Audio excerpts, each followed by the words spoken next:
Tesla is launching a new business, the transport as a service business. This is a whole new setup, a whole new business model, a whole new way to think about business. So we had already in the episode before this one, we launched this idea, and I think it's worth doing a series here because we can look at this from many different facets. You know, one is the concept, and then there is the idea of looking at it from a stack perspective. So kind of analyzing it. Okay, which part of the stack do you own? How much margin do you get? Things like that. Valuation perspective. Before I go into that, I want to just step back 1 second and talk a little bit about valuation.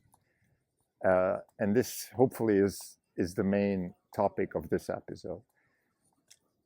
When we have these types of new businesses, like Tesla is just about to launch with robotaxi, and again, transport as a service, I refer to the episode just before this one for people who are not familiar with the concept. So if you want to launch something like that, you're in uncharted waters. And whenever you're in uncharted waters, investors, by definition, have a problem of looking at the business and valuing the business. Now, before we even go to the question of how to value a business, we can ask ourselves, well, why are we even valuing the business? Like, is there any value in valuing a business? And the answer to that is that we need benchmarks. You know, and this is very, very similar to Nietzsche and his idea of philosophy as a tool for a society to evaluate itself. And I'm going to talk about this a little bit more, but we're actually on our way. In a few days, we'll be in Sils Maria.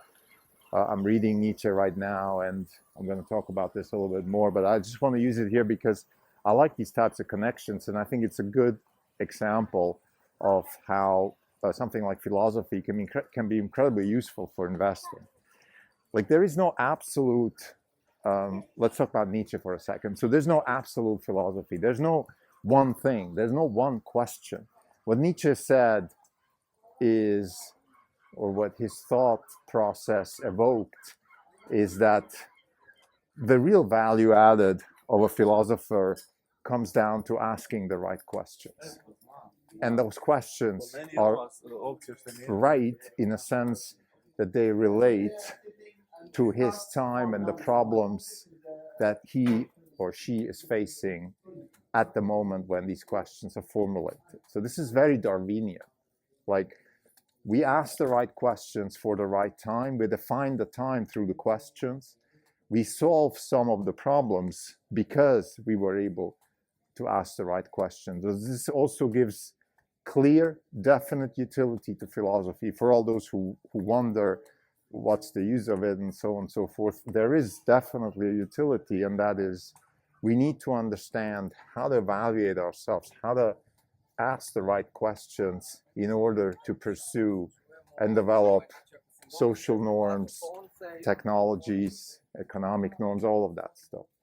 Now, that same applies to investing, right? We have to have a philosophy, principles, or valuation. These are all related things. We have to be able to understand, at least in rough concepts, what it is we're investing in so we can actually invest in it. I mean, we can obviously choose maybe a random strategy, but that's probably not going to work. So if we have a A/B test, where I always like this example, imagine we have the east side of the United States and the west side of the United States divided by the continental divide, and let's just assume everything else is equal, but the east side does random allocation of capital, and the west side tries to do principles, maybe a bit along the lines of what we're doing, or people like Peter Thiel, or just invests generally along the principles that Silicon Valley is using. Which side do you think will win? And I mean, I assume the west side will win, but it's not even that clear, because maybe a random works better. But the problem is the following, and this is, Catherine Boyle from A16Z just recently, shout out to Catherine, in a podcast interview, spoke about this. Like, the valuation that we use, the technology, the methodologies are antiquated, because they're the kinds of tools that were developed maybe in the 1920s or 1930s and then really applied by people like Warren Buffett in the 50s and 60s, they don't work anymore. Like, we have to find better ways to evaluate businesses. And this is an attempt. We at Orange Capital Partners, I think we pride ourselves by at least trying something new. We have a principle stack. You can check it on our website. We have many episodes about this. And the purpose of this particular episode is to try to evaluate our evaluation metrics, so explain how we evaluate this new transport as a service business. It's not even on podcast. It's July 2nd, 2025. This is Krim Delco. For the year, we're down 18%. The market is up 4%. We're underperforming by 22%. Just before I go into the conversation, we had a bit of a drawdown from this whole Trump-Musk controversy, although this morning, I'm in Europe right now, the markets aren't open yet. The stock is up quite a bit. I assume the numbers came out. I haven't looked at it, and I don't want to mix this up now. I'm going to do a separate episode about this. But anyway, we had a drawdown yesterday from this Musk and Trump episode. I just want to say a few words about this.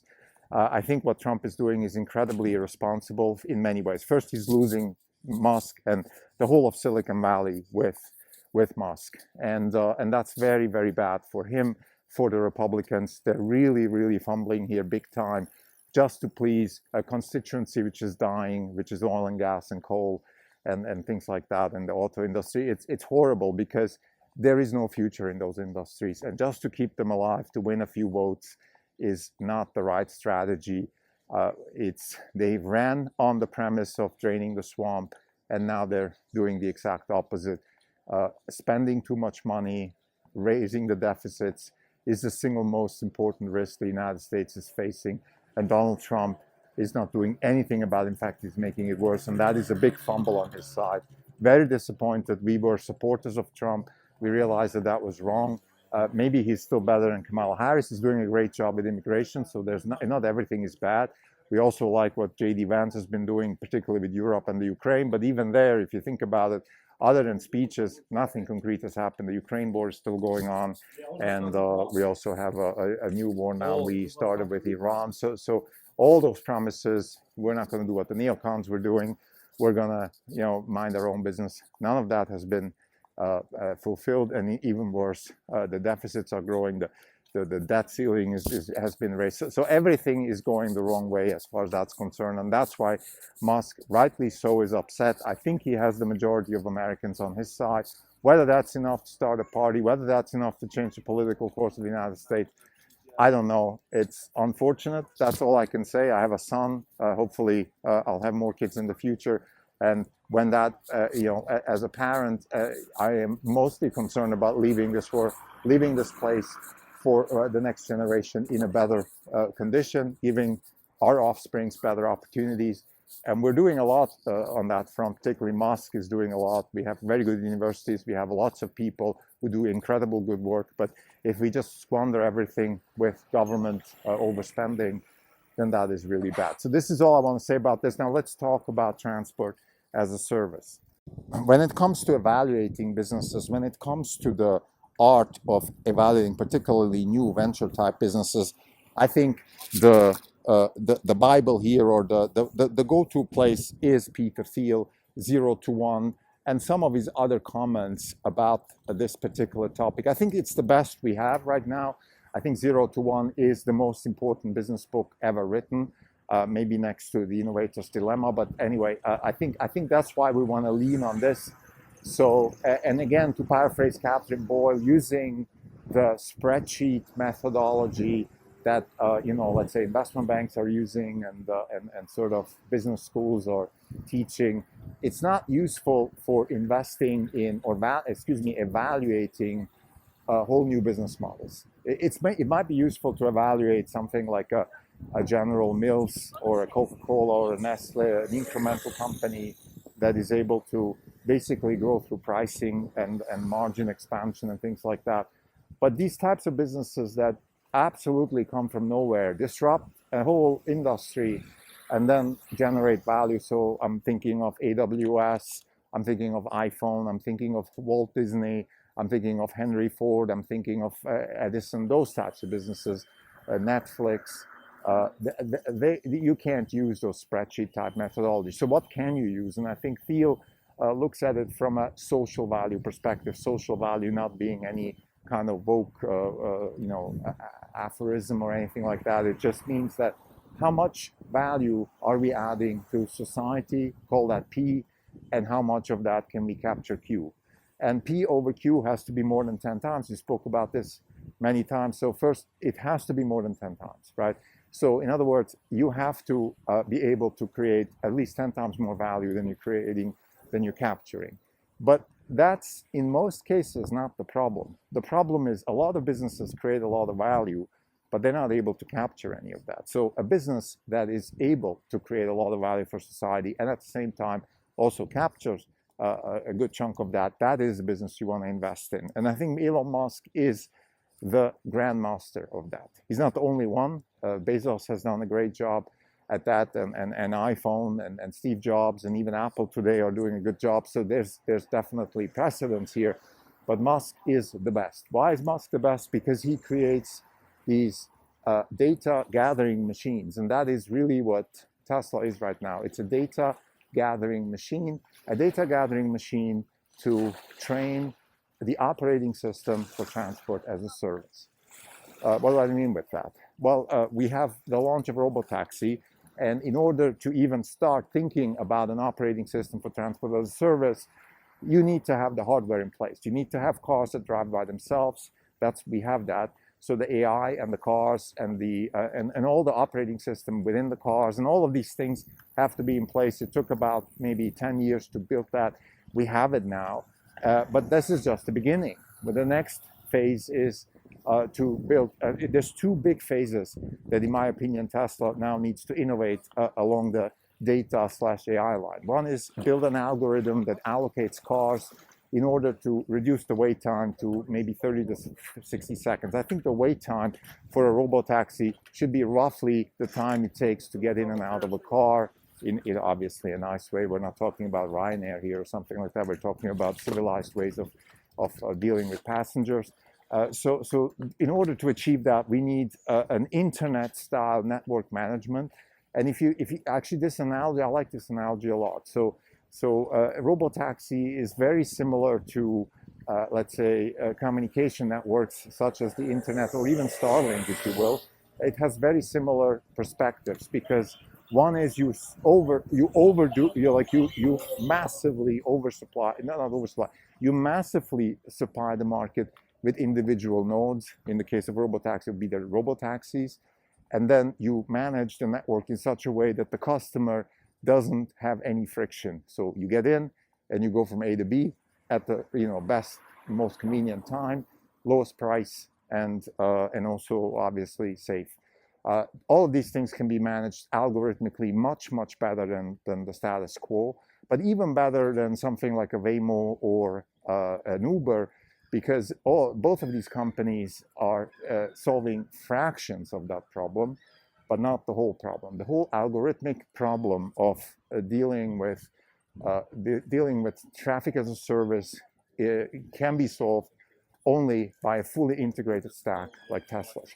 The next frontier on AI, where we think Tesla will innovate, should innovate and will innovate, is the customer service model, which we believe will turn into a Grok-driven AI model. So it will be like right now you're talking to operators.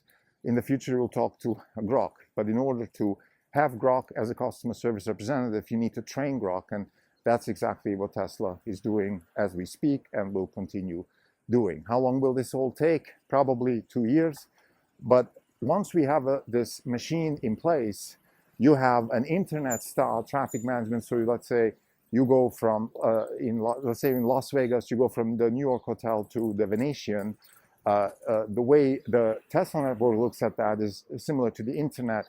There is a chunk of information, in other words, a chunk of people at any given time that want to go from this place to that place. It's going to be split up in packets, i.e. robotaxis, and managed through a network, routed and most efficiently delivered. So that's the idea. You can then add, of course, food delivery and things like that. So that's the market. We think the market will expand dramatically because with lower cost and higher convenience and more customer satisfaction, people will use more of it. And we spoke about this in the first episode already, that there is something interesting about the transportation market, which is that transportation is the kind of service or good that people want more of when prices go down. And there's almost an insatiable demand of transportation. We've seen this with, low-cost airlines. We've seen this with even with when Uber did the sharing and the cost came down, people started using more. Now imagine if you have this type of service where you actually you have $4.20, let's say, or something like that. Like it's just a negligible amount of money that just makes you want to use this thing as much as you can. The same way we're, let's say, using SMS now or things like that. We don't really think about the price anymore. I'm actually in Croatia right now, so here I do think about prices. So as soon as the price goes up, because it's expensive for me as a US iPhone user to use all this stuff. But anyway, I can see a place and a situation where we are just using these robotaxis at scale. And of course, this is also very important that we have more robotaxis and more demand, and this is sort of feeds on each other. So the conclusion here is, some people might be disappointed now. They were expecting numbers, right? You probably wanted to hear from me something like, okay, 3 trillion miles, double that, that's 6 trillion, half of 50 cents, that is a $3 trillion market, and how much of that gets Tesla. I mean, you look, any investment banker worth their salt can do this. That's not the point. I don't think that this is very useful. Look, is it a big market? Yes, it's a huge market because of all the things I just said. Like, people will demand more transport, particularly when it's better and lower cost. The question is, how much can Tesla capture of that market or of the value that they're providing to society? And the answer is a lot, because it's going to become virtually impossible to compete with Tesla. In fact, we don't think that anybody has a chance. It's going to be about the low-cost vehicle and the algorithm and the data collection. Now, there's a political aspect to this. In other words, we could see interventions on the political side, particularly in China. They don't want Tesla to run all the robo-taxis in China, things like that. But that's beyond this episode. I think, yes, of course, we don't expect 100% market share. The same way we don't expect 100% market share for Starlink or Starship when it comes to launches and satellite communication. But the only way you can compete with Starlink or Starship is if you have a government subsidized entity that just works at a loss and provides something, at least for now. That could change. I mean, you could also see China just massively investing in a Starlink competitor and then having those investments at sunk costs, and then let the competitors sort of run. That's a little bit how Airbus became what they are today. Billions of taxpayer money was spent, and eventually the company was put on a commercial footing. So those things are possible. But again, I think the fundamental difference between Tesla and any other company right now, and I would even include Google there, is that Tesla is looking at the transport as a service market as a data collection problem from a business perspective right now. In other words, that's where the meat is. That's where the rubber beats the bone in terms of business. Not in terms of what, obviously they have to think about lower cost production and service and the app and all of that. But from a business perspective, like I'm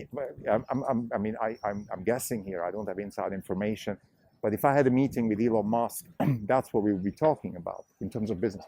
How do we collect efficient data and feed that data pipeline straight back into the algorithms, so they can learn how to manage the network, how to do the customer service, of course, also how to improve the actual AI. So, for example, we could have feedback from Grok about, oh, well, you picked me up on this side. Please next time pick me up on that side, because whenever you have this type of traffic situation, I think it's safer to be on the other side of the school. Stuff like that can be efficiently fed back also into the FSD, actually, or whatever robotaxi is using. So to conclude, transport as a service is the business model that Tesla is pursuing. And as a business, we consider Tesla a data collection machine now to build the operating stack for transport as a service, in particular the FSD, so the AI, to drive the car, the operating system of the car itself, the charging network, the cleaning, the maintenance, the customer service, which will be driven by Grok, and of course also the energy side of things. So the charging network is attached to the megapacks and all of these other things that allow Tesla to actually become not just a company that offers sustainable abundance, but also does it at a scale that makes it virtually impossible for competitors to compete. Thank you.